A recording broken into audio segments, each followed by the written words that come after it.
그럼 지금부터 2016 사회적 기업 국제포럼 첫 번째 세션을 시작하도록 하겠습니다. 앞서 안내해드린 것처럼 세션 1은 사회적 기업의 지역혁신, 지속가능한 도시재생을 주제로 영국과 미국에서 활발한 활동을 하고 있는 퍼스트포트와 프로젝트 for public space의 사례를 공유할 수 있는 자리를 마련하였습니다.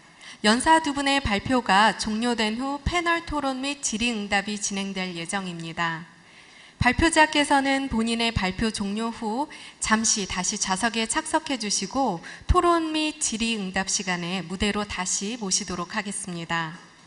그럼 첫 번째 발표자를 소개해 드리겠습니다. 퍼스트포트 스코틀랜드의 대표인 캐런 맥그레거입니다. 큰 박수 부탁드립니다.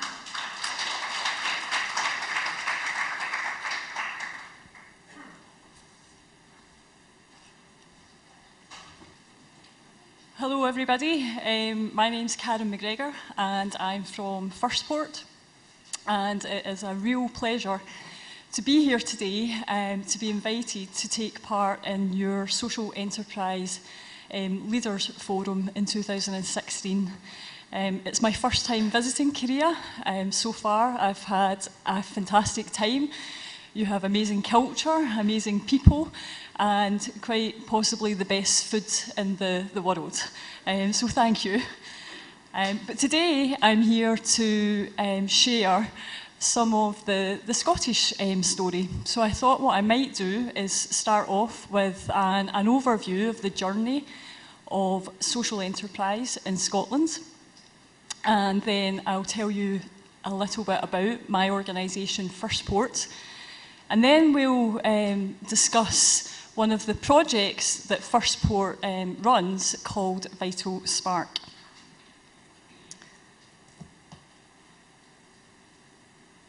Yes. So, Scotland has a bit of an historic reputation for innovation and enterprise. If many of you have visited Scotland, it probably wasn't long before somebody said something like, oh, we invented the telephone. So I thought I'd share with you a picture I found, which is the Scottish inventor. But it does seem quite unrecognisable today when I look at my Samsung phone and think, times have changed quite a bit. But part of this long history of innovation has been business models that don't just look at money. And we've already heard the cooperative model mentioned here today, and I can say that the first documented cooperative actually dates back to Scotland in 1769. And indeed, it was a Scottish-born economist, Adam Smith, who's often referred to as the father of capitalism. He said himself in The Wealth of Nations, "No society can surely be flourishing and happy, of which the greater part of the members are poor and miserable." But let's fast forward now to modern Scotland. And we see that during the last 10 years, like you in Korea, we've also enjoyed an incredibly supportive framework of public policy from the Scottish Government. So in policy terms, social enterprise is located within the Communities Directorate. And direct support started back in 2007 with a long-term action plan called the Enterprising Third Sector, which set out a framework and a number of measures which has helped create an ecosystem in Scotland where social enterprise and community enterprise can flourish. Since then, the Scottish Government has probably spent around £100 million in sterling on social enterprise. And the kinds of things that they've spent that on has been grant and loan funds, a free national business support service, leadership development, and the opening up of public sector markets. Now, the political context in Scotland is increasingly shifting towards a new economy where economic growth goes hand in hand with the promotion of fairness and equality. However, in Scotland, there is still a very clear distinction between a business that does good and a business that's a social enterprise. In 2015, Scotland carried out its very first social enterprise census, and that's given us to date probably the most comprehensive understanding yet of social enterprise activity across the whole of the country. Now, despite the deep roots of social enterprise in Scotland, social enterprise is actually, on the whole, a relatively new and fast-growing sector of activity. We have a population of just over 5 million people. The census identified just over 5,000 social enterprises. That means we have one social enterprise operating for every 1,000 people. And it's interesting, 42% of those social enterprises were formed in the last decade, where we had a very supportive period of public policy. One of the most important things that we have recognised is that social enterprise is not only contributing to society, but it is also, as Nick says, contributing to our economy. And the latest census has estimated that the sector now commands a net worth of just over £3.86 billion and employs around 112,000 people.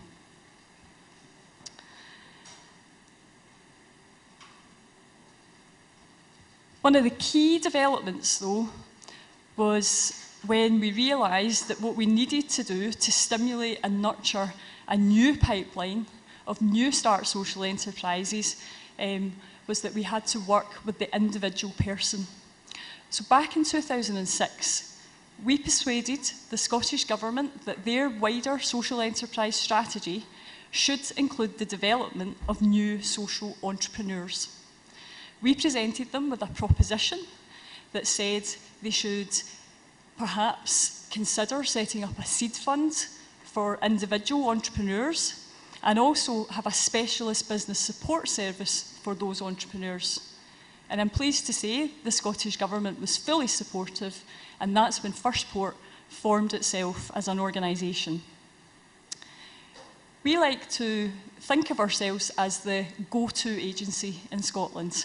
So what that means is that within Firstport, we provide a number of services. These include seed funding, free business advice and training, practical tools, mentoring, and more recently, we've developed co-working spaces, and we have also developed an accelerator to help those to scale and grow. And here's some of the difference that we've made.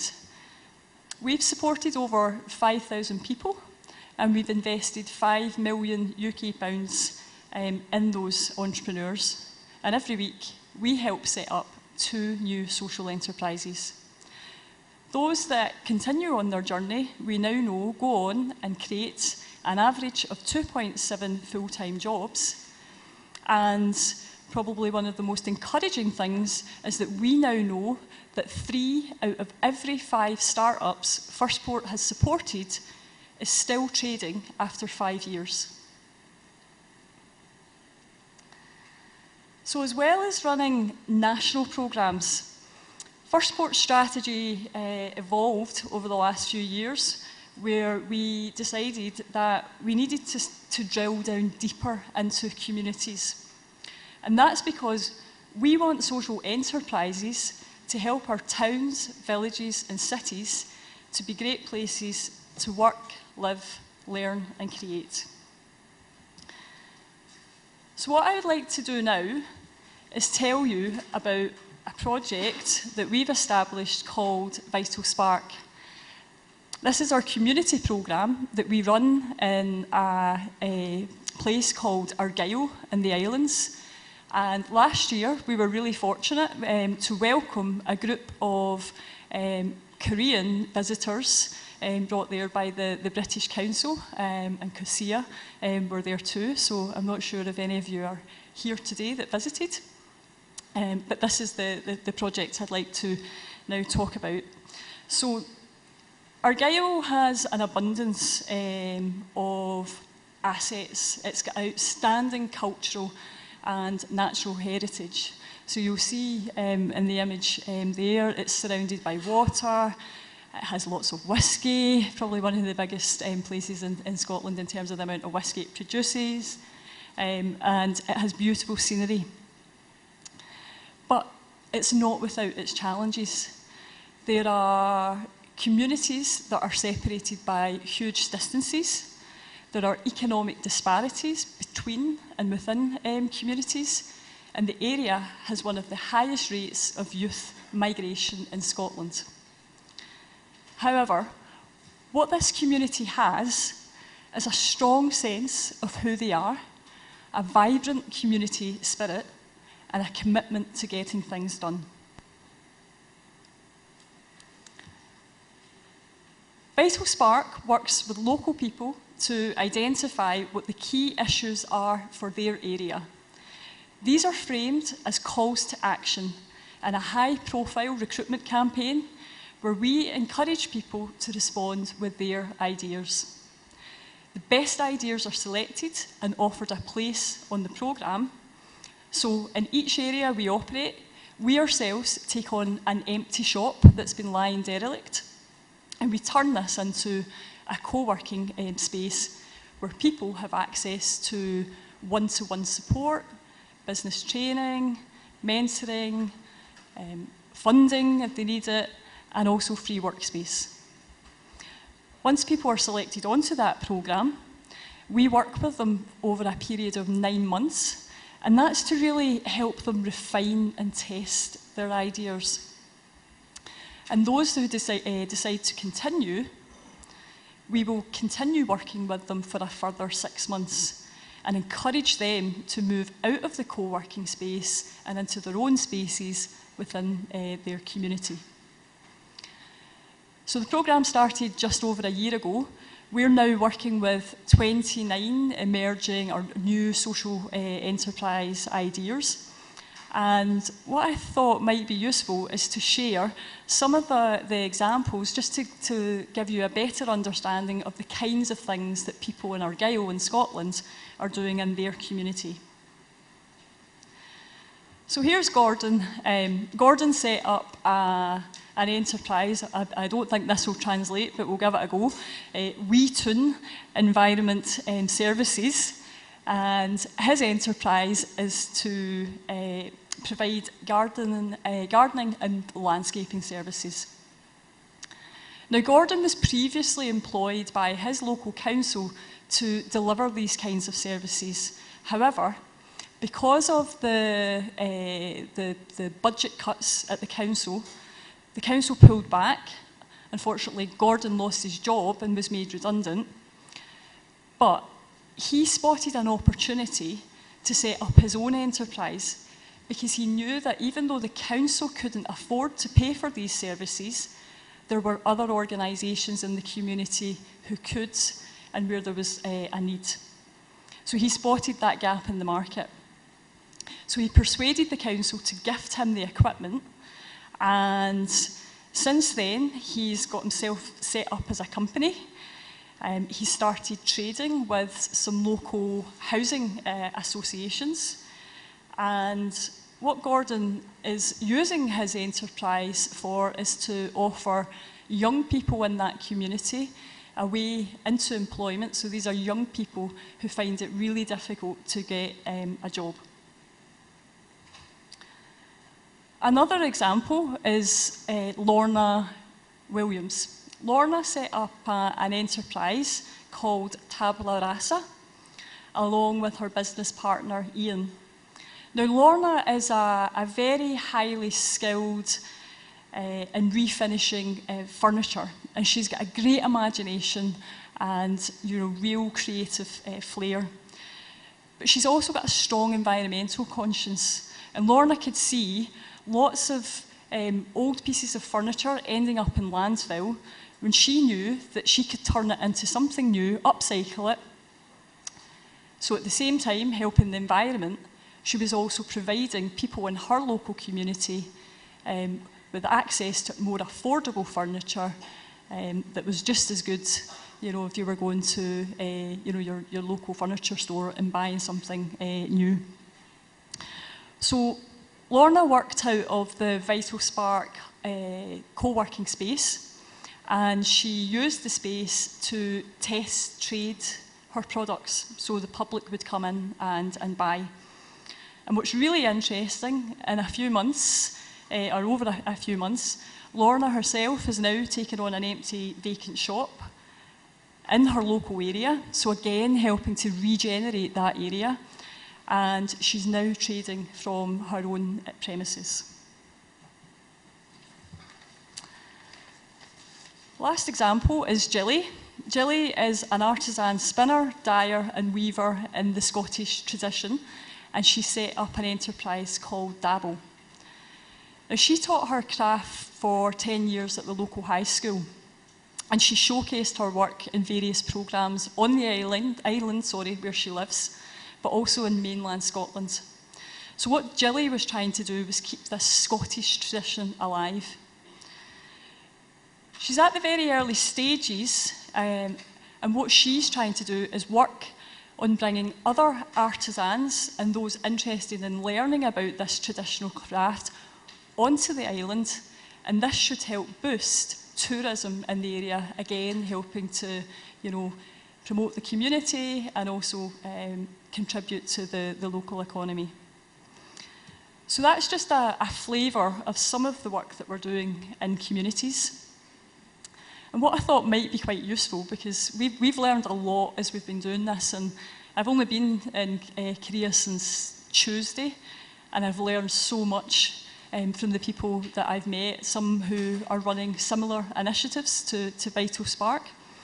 So what I thought might be useful is if I share some of the things that we've learned in Scotland, and maybe after this I'd be really interested in hearing what you've also learned in your own communities. So I've got 7 learning points, and to start off, the first thing that we realised is you have to involve the local community right from the very start and inspire them to play their part. We asked people a really simple question: what do you love about your area, and what would you like to see in the future? And we found that by asking that question, people immediately got into a very positive place and started to think about what they have and not what they don't have. So in this area, it might have been anything from the beautiful buildings, it might have been the skills or the people. So we took lots of notes and turned that into our calls to action to encourage people to apply to be part of Vital Spark. The next thing we learned is don't just depend on people turning up, run a really exciting campaign.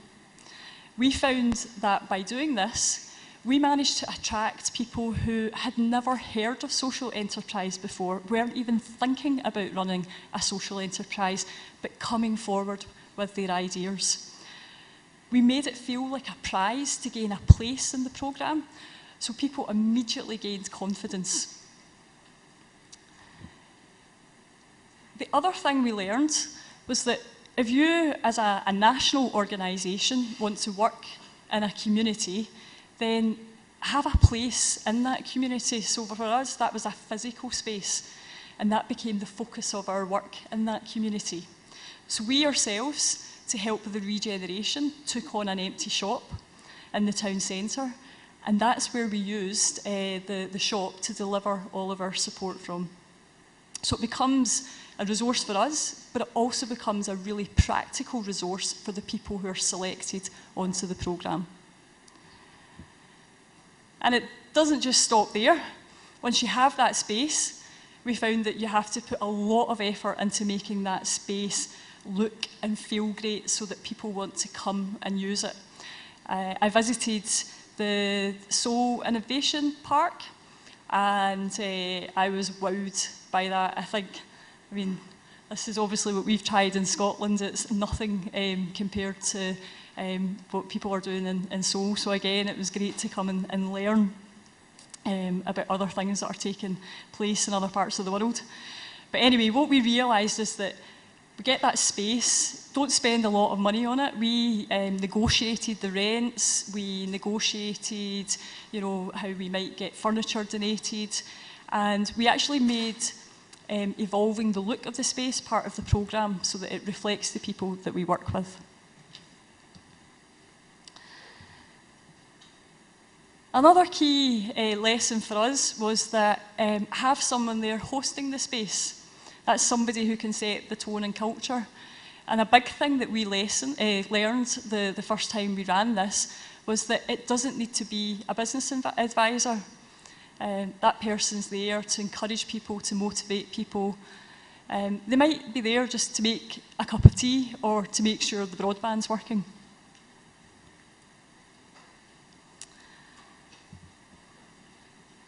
We also know that social enterprises have a common interest in social goods, and it's a great building block for sharing. So we facilitate that within the space, and we encourage the social entrepreneurs to work together. So for example, if one social enterprise is running an event, then they may use another social enterprise to provide the food. And that brings me on to our final lesson. It seems really obvious, but we recruit people onto the programme who want to be social entrepreneurs. So, and it does seem obvious to say this, but you have to really understand and articulate the journey that they will go on. And that means understanding their starting point. So, do they just have an idea? Have they already started trading? Are they looking to grow? Because that starting point will determine the kind of support that we need to give. So we've learned to be really, really clear about that, but also to be flexible.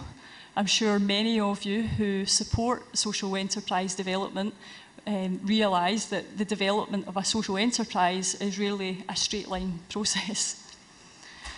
So that brings me to the end of some of what we've been doing in Scotland.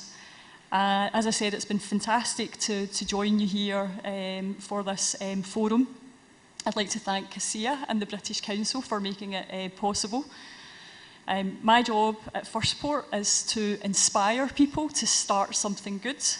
So I'd like to leave you with a favourite quote of mine, which is, "The secret of getting ahead is getting started." Thank you. Thank you, Ms. McGregor. 네, 사회적 기업에 상당한 열정을 가지고 계신 분입니다. 수고해주신 캐런 맥그레거에게 다시 한번 큰 박수 부탁드립니다. 네, 다음 발표자는 Project for Public Space의 안나 시프리코바를 모시고 활동 사례를 들어보도록 하겠습니다. 네, 무대 위에 오신 발표자께 큰 박수 부탁드립니다.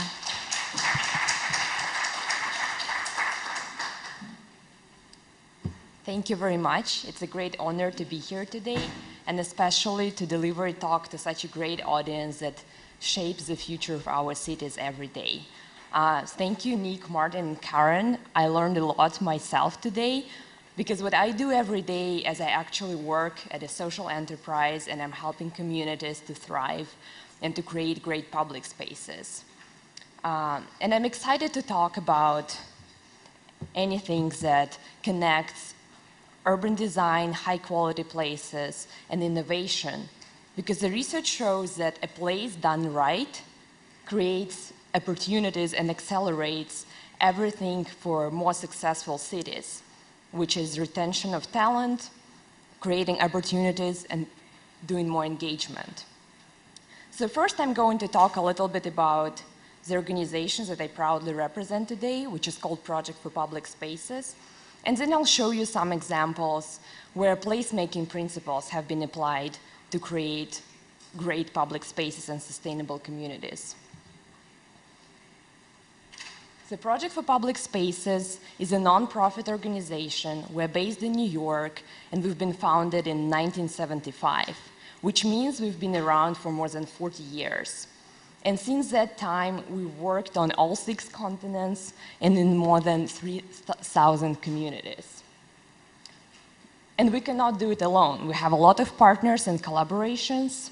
One of them is UN Habitat, that is coming up this October, and they actually are looking at public space as a new agenda for postmodern cities.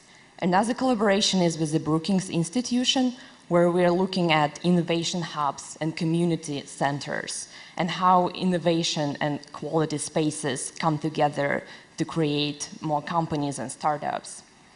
And we also have corporate partners like Southwest Airlines that every year provide grants to 6 communities to reclaim their key destinations, which we call Heart of the Community.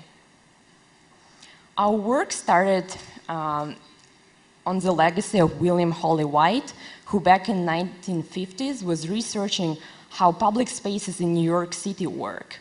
Because he believes that people want to live in cities and they want to be around other people. And he used time-lapse technique, which was innovative at that time, to observe people, and it resulted in a book and in a movie called The Social Life of Small Urban Places. And I really encourage you to watch it. It's available online. It's a great movie. And I'll share my favorite quotes from this book. It's hard to create a space that will not attract people, but what's remarkable is how often this has been accomplished. And I guess all of you would recall some of the places from your own neighborhoods. Another one, what attracts people would appear are the people. So when you have people around, people like to linger, they like watching other people. And if you want to see the place with activity, put out food. And we experienced it over lunch and breakfast today, and it always works in every community. And when you focus on place, you do everything differently, which kind of became our mantra in our everyday work. We believe that great public spaces are not just parks or squares. We call them multi-use destinations. And to create the multi-use destination, you really need to have all kinds of disciplines. It's not just landscape architecture, industrial design, or urban planning.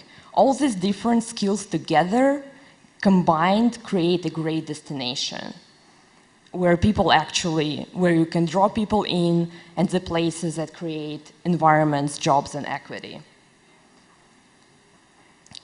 So we like to focus on place, and we see this kind of converges around place when place adds to all other disciplines and adds to these critical agendas.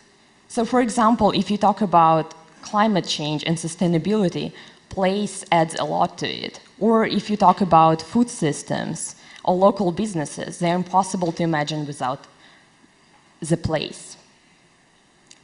So placemaking is a community process. It localizes, it's organic, it's scaled up to every community, it creates social and place capital, it mobilizes the communities to create their common visions and shared values. It allows local wisdom and common sense to thrive. It's holistic, inclusive, and community-based. And the outcomes of this process are sustainable, healthy, and viable communities. And I'll share with you some principles that we apply every day in our practice. First one, the community is the expert. Professionals are usually seen to be the expert, but it's really the community that knows its problems. And the role of the expert is actually to draw this expertise from the community and to provide the resources. The second one, we are creating a place and not just a design. Design is just one of the tools that you can use to create something, but it's not the ultimate tool. You need multiple disciplines and teamwork and collaboration. And placemaking is more a process rather than a project. And of course, you cannot do it alone. You always need partners and support. Triangulation is very important. You have to have different activities to support what you're doing, and you have strategically placed them. And I think it can be generally applied not only to urban planning and urban design and our placemaking work, but in general to every business.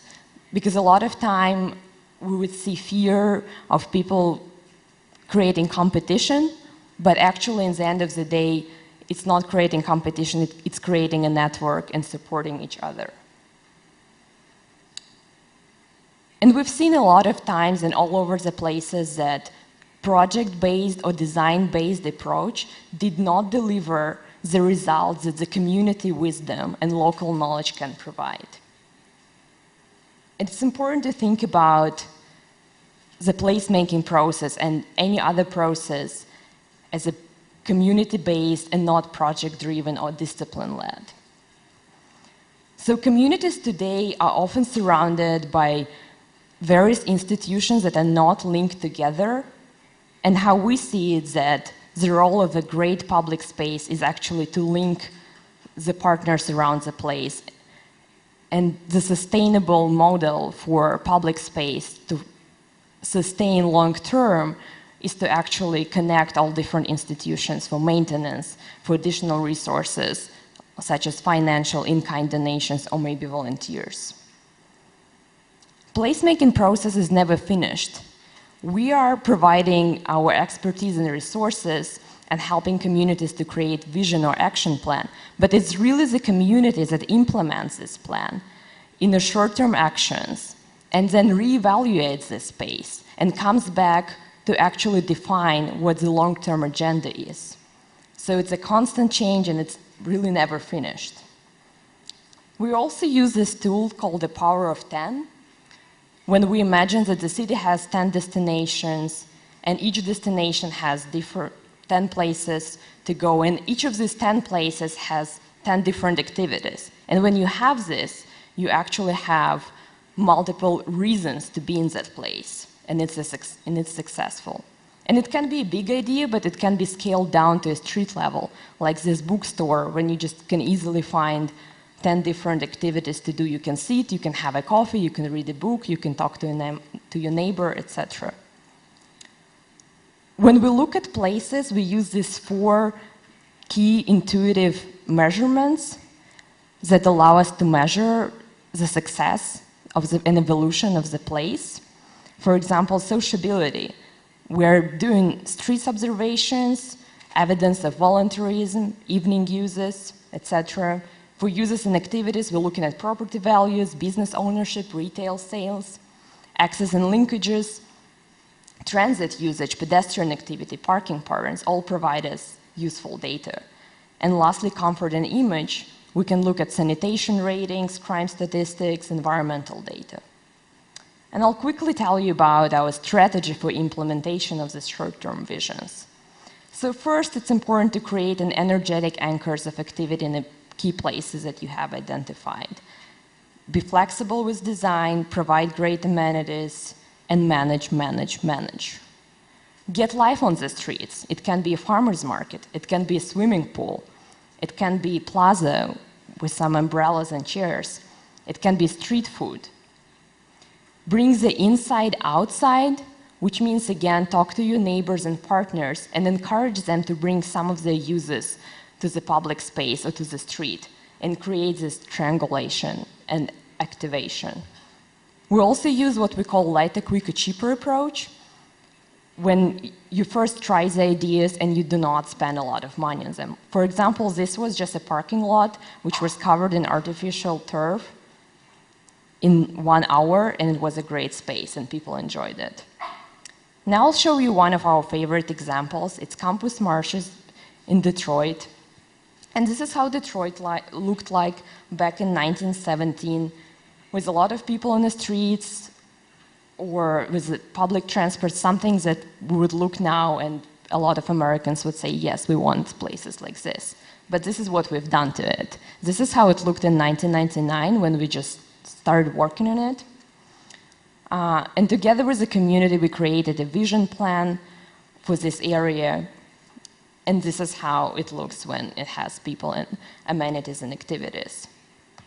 It has seasonal uses, ice skating ring in winter, Christmas tree. In summer, people sit on the street and next to the water features. They have concerts, they have a lot of programming. And all of these activities spill over. This is a bigger area which shows adjacent square that after this project was accomplished started also developing and putting out amenities because they realized that office workers wanted to have lunch and they wanted to capture this audience. So this is some images of how it looks like. And this is my favorite piece of it. With our grant from Southwest Airlines, we basically built a beach in downtown Detroit, which doesn't have any water or destination, so it's kind of artificial beach.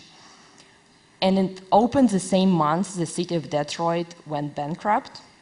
However, it became a very popular destination for all ages.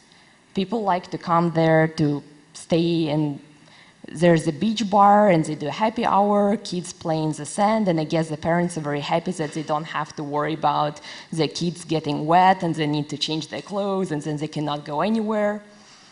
So there's really a community place and people commute from suburbs and it's never empty. It has games, it has some food and lighter, quicker, cheaper interventions, it has bright furniture, it has street games, it has temporary baseball courts. Adjacent offices started to catch up on this example and putting out colorful couches and tables outside. They wanted to be left over, so there are interesting ideas how they deal with the space. There's music, and this is actually the owner of one of the buildings who just likes to be in the community and comes out and plays the piano. And the community organized a grassroots beer garden, which was very successful, a lot of people, a lot of happy faces. And the perception of the whole area changed. Before it was a scary, uninviting place, but our latest survey showed that now it's a relaxing, lively, beautiful, and fun destination. So when we go back and apply our Power of 10 idea now to Detroit, we can see 10 different destinations that are coherent and linked together. The second example is in Houston, Texas, and it's a Discovery Green Park, which is about 12 acres. And the city started working in 2002 to acquire land and to form public-private partnership with other philanthropic organizations. And we came and helped to do a community visioning and activation plan. So our final concept included a great lawn, several building structures, outdoor library, cafes, and restaurants, and of course the water part. So this is how it looked before, kind of sad and ugly parking lots. This is how it looked after it was constructed.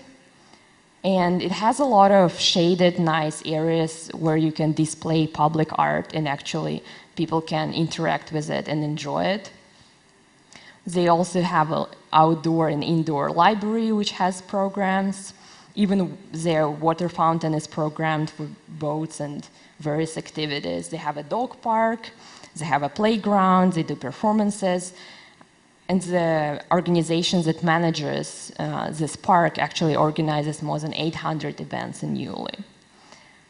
So they do performances, they do have a lot of classes, and more than 2 million people attended this park within the first 2 years since it opened. And I'll tell you one hard number here. For $1 invested in the construction of the space, there have been $8 generated in the urban projects within the 1 mile area. So it really became a catalytic project for the whole downtown area. It brought a lot of investment and it continues to thrive. New offices continues to move in and companies want to relocate there. And the third one is we're really obsessed with farmers market at Project for Public Spaces because we believe that they are healthy multi-use destinations. But to create a successful place, to create a healthy place, you actually need to just to create a great place. And farmers markets are great because they allow people from different backgrounds to come and to interact together. Because when you come and interact with people that are from your social network, you're creating what is called bonding capital. But when you actually come and interact with people from outside of your network, you're creating bridging capital, which is especially important for disadvantaged communities and people who are in need of some power and support. And farmers market should not be just a farmers market. It can it should have some other activities. For example, health clinics, bike parking, cooking demonstrations and nutrition classes, youth programming. We also spend a lot of time working with the state of New York to provide food benefits at the farmers market. So this kind of support, government support program is not only financially, but people can actually buy fresh produce. And our research has shown that the communities that have a market have from 15 to 27% more foot traffic than the same locations on the same weekday, which who is in retail business knows that it's a big number, it's a big driver. And this is a small farmers market that has a lot of programming and it's been very successful. So you can see this is their advertisement for the food benefit program. They do a lot of community events. They've built a greenhouse together. They organize educational workshops. They use indoors and outdoor space. They create so-called great room, kind of a community room where they share the ideas and failures and help local businesses to thrive and share some examples. They also rent out the space. And it really became a place for entrepreneurs to develop successful micro businesses. It has rental opportunities, it has fundraisers, community activities, workshops, etc. So stay in touch, and if you're very inspired about creating public spaces, come visit us in Vancouver at the conference that we're organizing in September. Thank you very much. 네, thank you, Ms. 시프리코바. 네, 한적한 공간에 대한 새롭고 다양한 사례들을 저희가 들을 수 있었습니다. 다시 한번 큰 박수 부탁드립니다. 네, 다음은 토론 및 질의응답 순서입니다. 본 순서를 진행하기 위해 오늘의 좌장이신 연세대학교 장용석 교수님과 첫 번째 세션의 패널인 따뜻한 경제지원센터의 최영 센터장님과 또 셰어하우스 우주의 김정현 대표님을 함께 모시겠습니다. 또 앞서 발표를 진행해 주신 퍼스트포트의 카렌 맥그레거와 안나 시프리코바를 다시 한번 무대 위로 모시겠습니다. 무대 위로 올라와 주시기 바랍니다.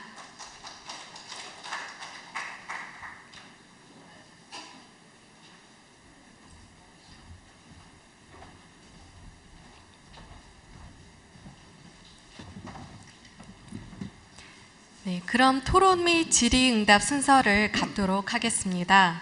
토론 및 질의응답 방식에 대해 간단히 안내 말씀드리자면 좌장의 주도 하에 패널이 강연자의 질문을 하고 좌장이 해당 세션의 주제와 관련해 강연자 및 패널의 의견 및 코멘트를 듣는 방식입니다. 저는 그럼 이만 마이크를 오늘의 좌장이신 장용석 교수님께 넘기도록 하겠습니다. 네, 안녕하십니까. 이번 그 패널 세션의 좌장을 맡은 연세대학교의 장용석입니다.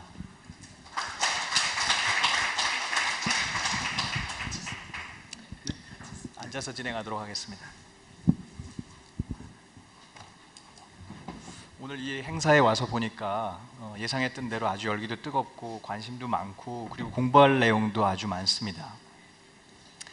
그래서 사회자께서 진행 방식을 잘 설명해 주셨지만 저희가 조금 다르게 진행하겠습니다. 먼저 발표자들께서 잘 발표해 주셨으니까 패널 토론자들이 최대한 시간을 절약해서 그 발표자들의 발표나 패널 토론자들께서 갖고 계신 생각들을 조금 나누는 시간을 갖도록 하고요. 가능하면 5분에서 7분 이내로 그렇게 하도록 하겠습니다. 그리고 좀 많은 시간을 여기 플로어에 계신 그 참여자분들께 드릴 수 있도록 해야 될 것 같아서요. 저희가 최대한 저희들 커멘트는 줄이고 여러분들의 의견을 많이 듣는 시간을 갖도록 하겠습니다. 두 발표를 통해서 오늘 저희가 앞선 발표에서는 그 창의적인 혁신이 일어나는 어떤 그 공간 안에서 오피스 공간 안에서 그 지역 사회가 변화하는 모습을 봤고 뒤의 사례에서는 그 그 지역사회 전체 공간이 재개발되는 그런 아주 흥미로운 사례를 봤습니다. 그래서 오늘 1부가 사회적 기업의 지역혁신, 지속가능한 도시재생이라는 주제입니다. 이와 관련해서 저희가 패널 두 분을 모셨고 그 패널 두 분의 토론을 바로 듣도록 하겠습니다. 먼저 최영 LH따뜻한경제지원센터장께서 토론해 주시도록 하겠습니다. 반갑습니다.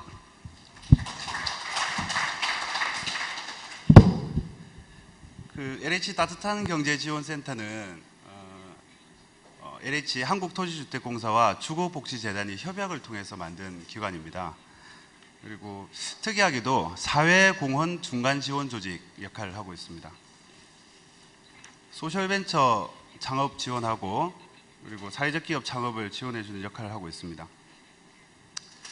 그 패널 섭외가 저한테 왔는데 제가 전화를 받고는 사회적 기업 진흥원이 요즘 안 좋다 그러더니 이제 망할 때가 됐구나 이런 생각을 했는데 왜 그러냐면 제가 영어를 못해요. 그래서 국제 심포지움에 초청을 하셔가지고 이게 담당자가 이렇게 잘 몰라가지고는 진흥원이 오래 못 가겠구나 이런 생각을 했었는데 그리고 또 두 번째로는 제가 사실은 저희가 작년에 저희 센터가 리뉴얼 되면서 이렇게 성과가 많이 없습니다. 그래서 왜 저를 섭외했지 이렇게 궁금해하다가 이제 자료도 내팽개쳐두고 있다가 오늘 카렌의 이렇게 발표에 아주 감동과 열정 있는 발표를 들으면서 정말 진흥원 생각이 깊구나 내가 못 알아봤구나 이런 생각을 했습니다. 유일하게 저희는 이제 저는 개인적으로 공사 그러니까 LH 같은 한국토지주택공사는 어떤 뭐랄까 국가에서 만든 사회적 기업이라는 생각을 하고 있습니다. 그래서 어떤 공사가 어떤 국가의 문제, 큰 문제들을 해결하기 위해서 지금 사회적 기업 역할을 하고 있는 국가가 만든 사회적 기업 역할을 하고 있는 거고 그리고 이제 그런 이제 국민으로 국가로부터 받은 지원과 사랑을 사회적 기업을 만드는 데다가 이제 사용을 해야 된다. 저는 개인적으로 그렇게 생각하고 있고 LH는 하고 있는데 다른 공기업들은 아직 하고 있지 않습니다. 그래서 사회공헌 사업들을 공사들이 많이 하고 있습니다. 그런데 다른 공사들도 LH처럼 이런 사회적 경제 쪽으로 이런 어떤 지원들 그리고 저희 자금들이 사회공헌 사업들이 흘러갈 수 있으면 좋겠다는 바람이 있어서 저도 영어를 잘 못하지만 용기 내서 이 자리에 섰고요. 카렌의 발표는 이제 바이탈 스파크의 발표는 저희에게 되게 큰 영감을 줬습니다. 왜냐하면 LH 공사는 도시재생 사업을 하고 있습니다. 그리고 지역재생 사업을 하고 있는 거죠. 그리고 사회공헌 사업으로 저희 따뜻한 경제지원센터가 도와서 지금 사회적 경제 지원 사업들을 하고 있습니다. 이 두 가지를 다 하고 있는 내용, 지역재생과 사회적 경제 부분을 하고 있는 내용들이 카렌의 사례를 보면서 정말 적당하다. 저희가 할 수 있는 앞으로 나갈 방향의 길을 열어준 게 아닌가 하는 생각을 하면서 저를 섭외하신 진흥 관계자분이 아주 해안이 있는 분이 아닌가 하는 생각을 다시 한번 하게 됐습니다. 저희가 지원 사업을 합니다. 전국에 10개씩 하기도 하고 점점 늘어나서 올해는 이제 한 30개 정도 소셜벤처 사회적 기업을 하시고자 하는 분들이 저희 지원 사업을 이제 거쳐가실 텐데요. 근데 저희 지원 사업을 제가 진행하면서 아쉬운 부분이 있었습니다. 끝나고 나면 그러니까 우리가 무엇이 남는가? 그리고 LH 공사 관계자들도 어떤 생각을 하고 있냐면 우리 공사가 하는 일과 사회적 경제를 지원하는 일이 어떤 관계가 있는지에 대해서 항상 궁금해하고 고민을 많이 하고 있습니다. 그래서 오늘 발표를 들으면서 그러면 이게 왜 이런 힘듦이 있었느냐, 힘든 상황이었냐 하면 아마 바이탈 스파크 같은 경우는 지역사회의 그런 소셜벤처들이 축적되지 않습니까? 축적되어서 순환되고 그리고 다시 지역의 활기로 돌아오는 방식으로 축적이 되는데 저희 지원 사업은 하고 뿌리 없이 그냥 흩어져 버리는 방식이었던 것 같다는 생각이 들어가지고 혁신도시가 지역 균형 발전을 위해서 지역에 만들어지고 공사가 내려가서 사회공헌 사업을 하고 있는데 이 사업들을 사회적 기업이나 소셜벤처들을 육성해서 지역에 다시 활기를 불어넣어주는 예를 들어서 진주시 지금 저희가 이제 LH가 있는 진주시를 소셜벤처의 도시로 만든다 하는 프로젝트를 시작할 수 있지 않을까 이런 사례들도 있고 하니까 그래서 아마 그런 것들을 점지해서 저를 여기 불러주시지 않았나 하는 생각을 하게 됐습니다. 예. 이 바이탈 스파크 사례가 영국에서도 되게 어떤 특이한 사례인지 아니면 일반적인 사례인지는 잘 모르겠지만 나중에 답을 해 주실 수 있겠지만 저희가 지금 도시재생 사업도 하고 사회적 경제 사업을 하는 LH공사가 앞으로 사회적 경제의 방향이나 어떤 지역사회의 지역재생의 방향 이런 것들을 카렌 사례를 통해서 많이 배웠고 앞으로 좀 더 발전시켜서 꾸준하게 잘 진행해 보겠다 하는 말씀을 드리면서 발언 마무리하도록 하겠습니다. 감사합니다. 네, 짧게 시간을 잘 지켜주셔서 감사합니다. 네, 그럼 바로 이어서 김정현 셰어하우스 우주 대표이사의 말씀 듣고 토론 계속 진행하도록 하겠습니다. 안녕하세요. 저는 김정현이라고 합니다.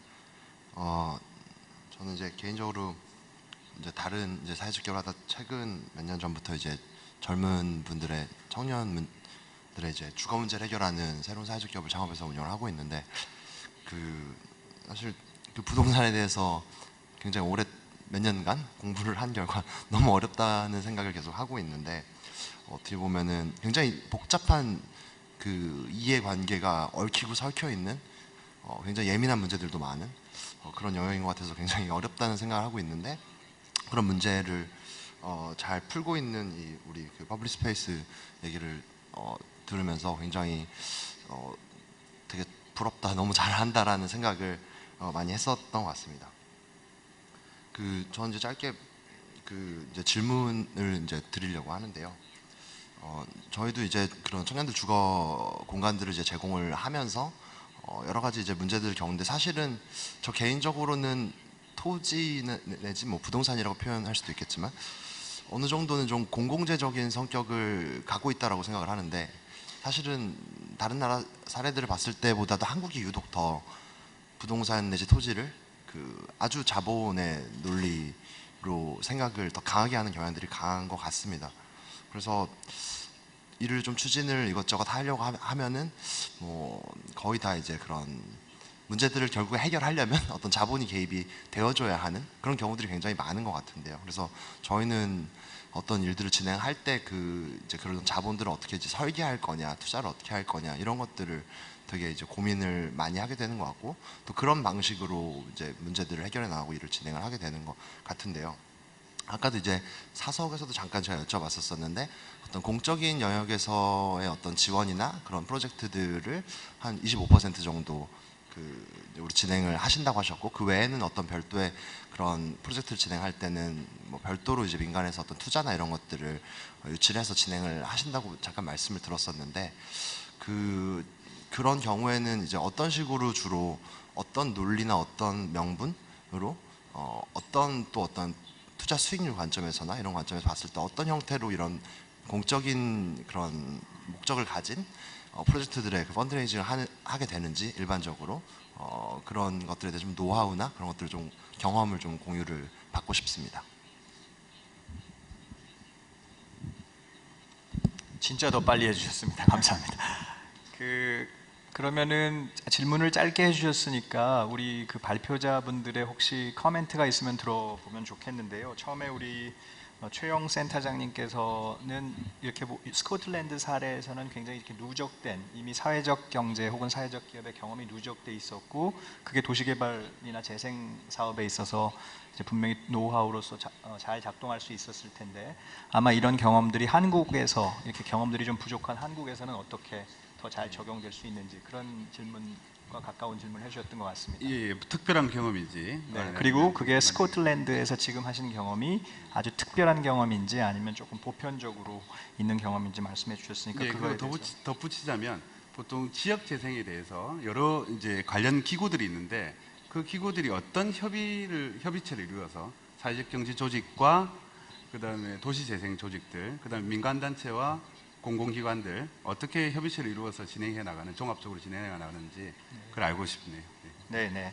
후반부에 말씀해 주신 내용은 아마 김정현 대표이사 말씀하고도 연관이 되어 있는 것 같은데 이해관계가 대립되거나 공공민간 부문에서 다른 이제 이해관계가 있을 때 이런 사안들이 어떻게 이 지역사회나 공간을 재개발하고 재생할 때 어떤 방식으로 그 문제들이 해결되는지 아마 이런 질문들인 것 같습니다. 그래서 두 분의 발표자께서 자유롭게 그 토론 내용에 대해서 간략히 답을 주시면 좋겠습니다.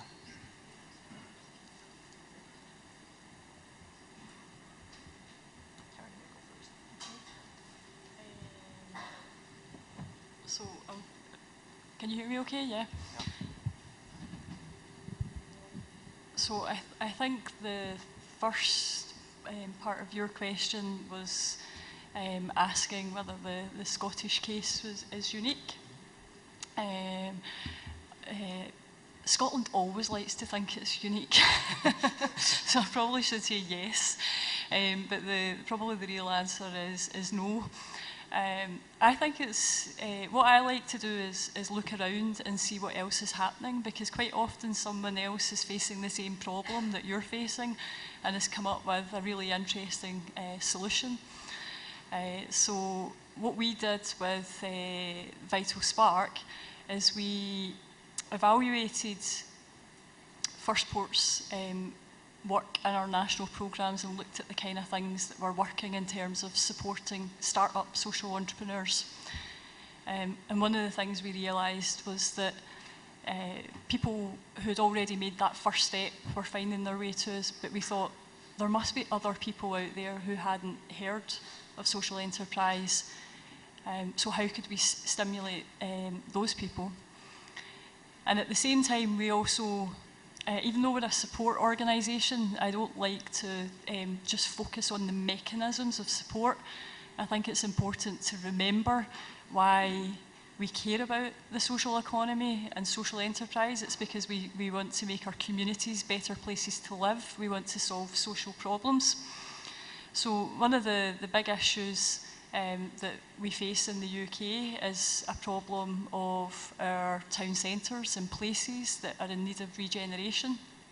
So I suppose what I guess was unique in terms of the Vital Spark approach was trying to join the dots between different things that were going on in different areas. So what we do with social enterprise, what regeneration was looking at. And then when you start looking at that, you find amazing organisations like Anna's who link place and regeneration and people. So we pulled together a programme that tried to look at all of those things at once. But as I said, we were looking around not just Scotland and England, but we looked further afield so that we could learn, from other people. The last thing just to say in that is what is unique is the name Vital Spark. And it came to us because there's one of my slides when I showed you Argyll, there was a boat, and there's a very famous Scottish author who wrote some short stories about what we call a puffer ship that sailed up the west coast of Scotland. And it had a very, very special place in people's hearts in that area. So again, by linking the area and what we were trying to do and inspiring people about their area, helped us get people involved in that project. 네, 고맙습니다. 유니크하지만 유니크하지 않은 좋은 얘기를 해주셨습니다. 계속 이어서 두 번째 대답 듣도록 하겠습니다. So coming back to the fundraising question, when we actually do ask these questions ourselves every day, how do we fundraise money? And because we want to grow, we want to continue to work. What's interesting about our organization is that we're a non-profit, but we actually operate more with a business mind. So we compete with other for-profit urban consultancy companies, which is a little bit an unfair competition, but it makes us be more creative and find solutions that can be cheaper or easier or find other ways. And I guess another part of this question is, when you work with the community, how do you help them fundraise? Well, because we've been around for almost 40 years, we've been always building the database and the collection of resources, and we're always advising and know how to manage a fundraising event, what's the best time to do it, how to package it, and how to present it to the community, and how to identify stakeholders. But also, like right now and recently, we're discussing how to move, because what we do is more micro scale and more like a microeconomy, how to move to a macro level, because at the macro level is where you actually do the biggest change. And I believe it's more in the field of policy making. And recently we've been developing a place governance agenda, because what we've seen in our work is that a lot of times local municipalities, local mayors would have more power and authority and more knowledge how to work with the communities as the federal governments. So we're not trying to create any kind of revolution or anything else. We're just looking at places and communities, and we're trying to develop these new tools, how to help communities to govern around the place where they live, how it should be context-based and not just copy-pasted from somewhere else. 예, 감사합니다. 지금 답 주신 내용들은 뭐 직접적으로 질문에 대한 답이기도 하지만 이제 저희가 계속 궁금해하고 있는 여러 가지 그 커뮤니티 안에서 일어나는 공존과 경쟁 그리고 모티베이션을 만들어내야 하는 고민 이런 것들이 다 담겨져 있는 답이라고 생각합니다.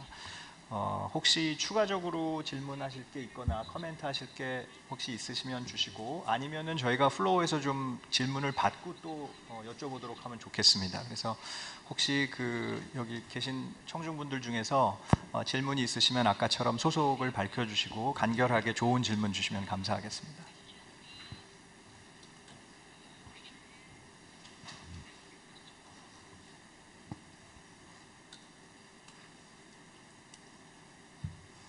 질문하라고 이렇게 또 저희가 그러면은 이렇게 쑥스럽게 가만히 계시는 경우가 많은데요.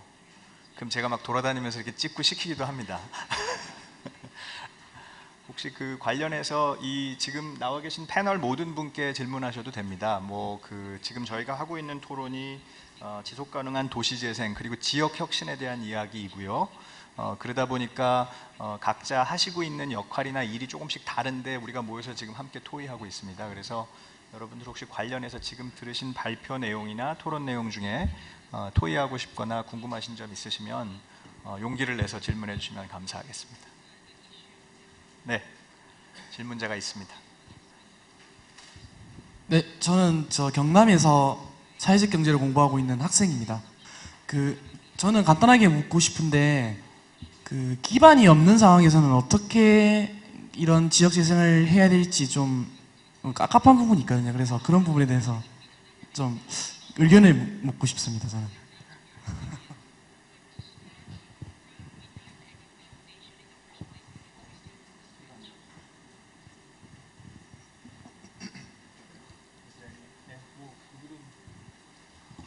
기반 제로 없으시죠?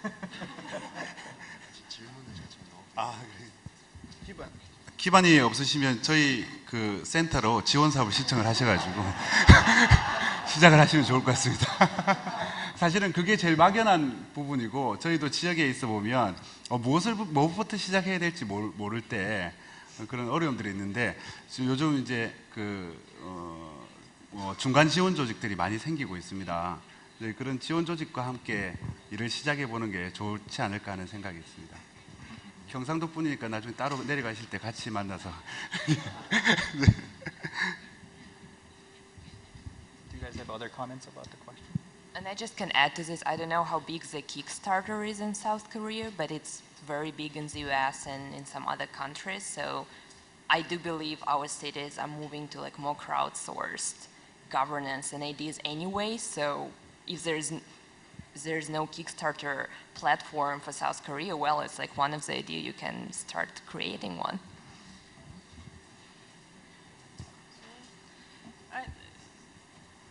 I think, our experience is with our programs, we've gone into some of the communities in Scotland, that have fell quite far behind. I mean, although Argyll, it looks like, it is one of the most beautiful areas you can visit in Scotland, but really does have some serious economic issues, and one of the biggest issues it has is that young people leave because there's nothing, they think there's nothing in the area, and they have to leave maybe to go to university in one of the cities.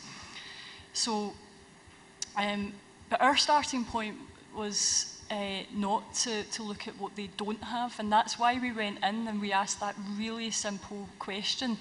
Because if you ask people about what they love about their area, what we found was it really did get them into, you know, a much more positive mindset, and they started to think about some of the resources that they did have, and resources and assets are people, you know, and the skills that you have and your imagination. So I think that you know, that's your starting point. I also agree that, you know, some things do take money, you know, sometimes to get things off the ground, and I think that's where the role of government can come in, you know, in terms of the seed funds that they can play. They might not be there, you know, all the time, because we know there's pressure on those funds, and I think Anna's point's excellent in that people can dig really deep. We've got an example of a community enterprise, a social enterprise in Glasgow,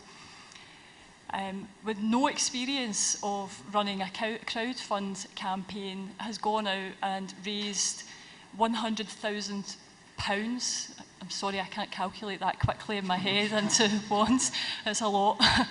And this is a start-up organisation because they just had the motivation to get on and do it, because that's what communities find. And sometimes that's the most resilient communities. If you can just get them started, then they're the ones that will be the most sustainable, because they're not necessarily always looking for the handouts, you know, from their local government. 예, 고맙습니다. 지금 그 두 가지 메시지를 아주 강력하게 들은 것 같은데요. 이렇게 기반이 없고 정말 힘들 때는 너무 큰 거 먼저 하려고 하지 말고 사람과 사람을 연결하고 긍정적인 부분을 바라보라. 마이크로하고 파지티브하고 이런 걸 보라는 말씀을 두 분이 해주시는 것 같습니다. 그래서 작은 경험에서 성공 경험을 잘 쌓아나갈 수 있고, 저희가 작은 그 돈들을 모아서 마이크로 파이낸스처럼 여러 사람이 힘을 모아서 일을 시작하는 것처럼, 그리고 우리가 못 가진 것보다는 가진 거가 중요하다라는 그런 중요한 메시지를 주신 것 같아서 그런 부분들이 이제 중요한 스타팅 포인트가 되지 않을까 싶습니다. 혹시 또 다른 질문이나 코멘트? 예, 많습니다 지금. 예, 저는 숫자 관련해서 한두 가지만 좀 여쭙겠습니다. 저 공동모금회에서 일을 하고 있고요.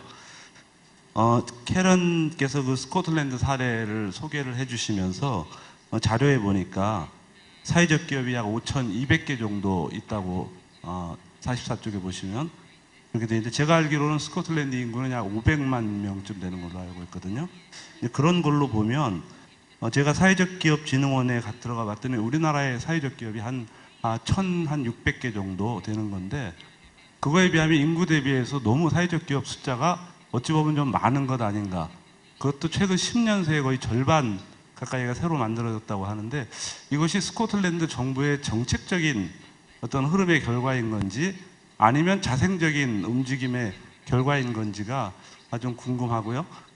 또 그렇게 되고 보니까 굉장히 그 많은 그 수입이라든가 또는 여러 가지 그 재산의 어떤 총량 같은 것들이 굉장히 규모가 큰데, 그것들이 애초부터 그러면 이렇게 자생적으로 좀 만들어지게 된 건지 아니면 이 역시도 정책적인 지원을 통해서 이루어진 건지, 이 두 가지가 좀 궁금해서 질문드렸습니다.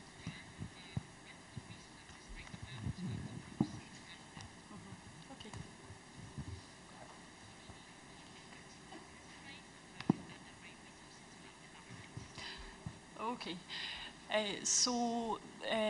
Yes, we have over 5,000 social enterprises in Scotland, and as you pointed out, almost half of them were formed in the last 10 years. And it's been a result of a combination of factors. I think one of the things about social enterprise in Scotland is that it came from the grassroots. Scotland had a tradition of a really, really strong community and voluntary sector, and a really strong charitable sector. And that sector started looking at ways of how they could apply business solutions to social issues, because they realised that they had to find ways of becoming more sustainable. So it came from the grassroots. At the same time, as I mentioned, the Scottish Government were responding to that, and together with the main players and the intermediaries in Scotland, they shaped public policy around that to respond to it. And as I mentioned, there were a number of things that they did. So the Scottish Government put out some grant funds, but they also put out loan funds as well, so that people, you know, started to think about how they could pay money back rather than just take donations. Also, there's been drivers in Scotland around the reform of public services, because we know that there's going to be increasing pressure on our national and local governments to sustain these services with the budgets that they have. So they're looking at new ways that they can work with what we call the wider third sector. So that includes social enterprise as well as charities. So a whole combination of things, but I think ultimately it came, you know, as a movement on the grounds that's evolved. And I think that's the thing that we need to remember as intermediaries, is that it will continue to evolve. And I think if we continue to respond and look out with and look at what other people are doing, then that can only be a good thing. Just very briefly, the point about assets, because of the limit on time, I didn't want to spend too much time in the stats.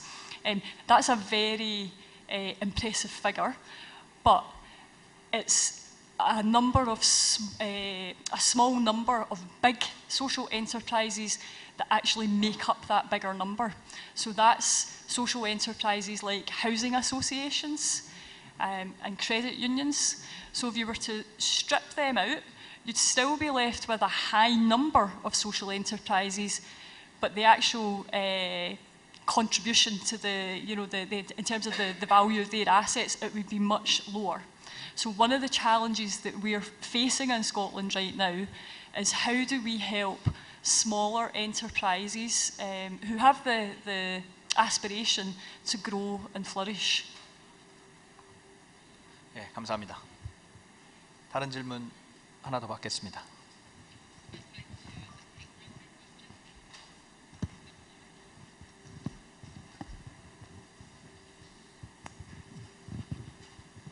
고맙습니다. 얘기 잘 들었고요.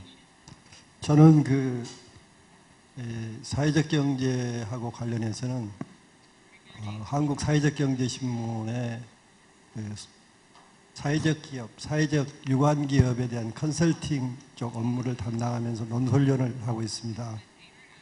제가 여기서 지금 말씀드리고자 하는 것은 우리의 경우에도 공간이라든지 또 공간의 이용이라든지 이런 거에 대해서 아까 말씀하신 분도 계셨는데, 저는 주거가 동두천에 살고 있습니다. 지난 한 3년 동안 이 일을 해 가면서 제가 느낀 거 몇 가지를 말씀드리고자 합니다.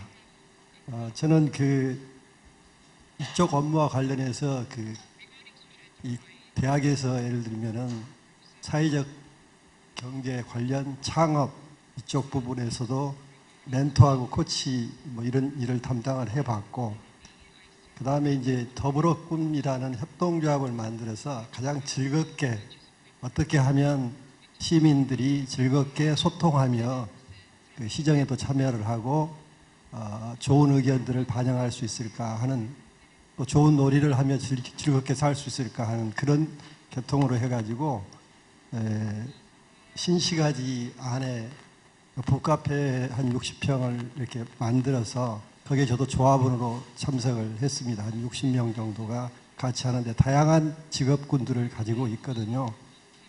근데 여기서 제가 이제 말씀드리고자 하는 것은 무엇이든지 지금은 우리의 경우에는 모든 것들이 외부에 의존하는 경우가 굉장히 너무 큰 것 같아요. 근데 작은 이 사람들의 모임, 이것들이 잘 이루어지면 이해가 이렇게 벌어지는 것들, 이해가 나눠지는 것들이 하나로 모아질 수 있다라는 생각을 해봤고요. 제 자신이 동두천에 들어간 지가 그렇게 오래지가 않았는데 처음에 그 지역 사회에 가까이 이렇게 하기가 참 어려웠어요. 그런데 그런 모임 또 학교라는 그런 것을 통해서 참여함으로 해서 오히려 주변 사람들하고 이 많은 계기를 만들 수가 있었습니다. 이런 것들이 의존에만 할 것이 아니라 참여할 수 있도록 우리 사회가 조금 많이 변모가 돼야 하지 않느냐. 너무 개별화되고 개인주의화되고 주변을 모르는 그런 삶, 이런 것들이 빨리 좀 벗어날 수 있도록 우리 사회 전체가 좀 변화하는 분위기를 조성해 나가야 할 필요가 있다, 이렇게 생각이 되고요. 이런 것들이 집합이 되면은 오히려 나쁜 요인보다는 요즘에 이 사회적 경제 관련해서 교육이 시작이 됐고, 이런 것들이 이제 우리가 공헌이라든지 아니면 사회혁신이라든지 사회 가치 실현이라든지 이런 부분에서 사람들이 그 필요성을 많이 느껴가고 있다라고 저는 생각을 하거든요. 이런 것들이 우리 주변에 교육을 통해서 또 뭐 예를 들어서 관도 마찬가지인데요. 사실은 관은 또 가보면은 너무 여기에 이렇게 가까이 가 있지 않는 경우가 허다하게 많습니다. 잘 이해가 안 되는 부분도 있고, 물론 담당자들은 현실적으로 여기에 참여하려고 노력도 많이 하지만 그 주변에 다른 파트에 있던 분들은 전혀 또 협조를 안 하는 케이스도 많이 봤거든요. 이런 것들을 빨리 개선할 수 있는 그런 분위기를 조성하는 것 참 필요하다고 생각을 합니다.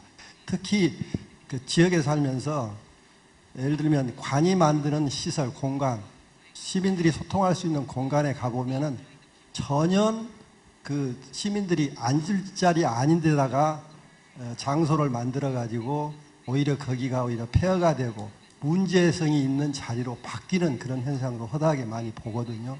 이런 것들이 결국은 주민과 시민과 소통하지 않는 데서 일어난 것이 아닌가, 이렇게 생각을 합니다. 네, 코멘트 감사합니다.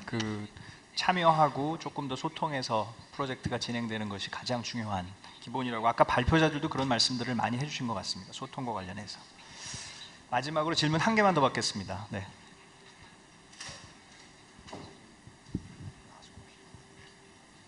네, 안녕하세요. 저는 충남사회경제네트워크의 장은이라고 합니다. 네, 영어로 질문할게요. 네. In practice case, we can see very different point of view between generations, but I think it's not only, England's problem, it's all world's problem, and especially in Korea, in local, this problem is very serious. So, and actually lack of communication between young and elder makes, that problem makes other social problems. So when I hear a project for public space, the place can be one of the key to solve this problem. So I would like to ask you some stories related with this communication and how to make a success story using the place. 소통 얘기가 많이 나오네요. Would you like to answer?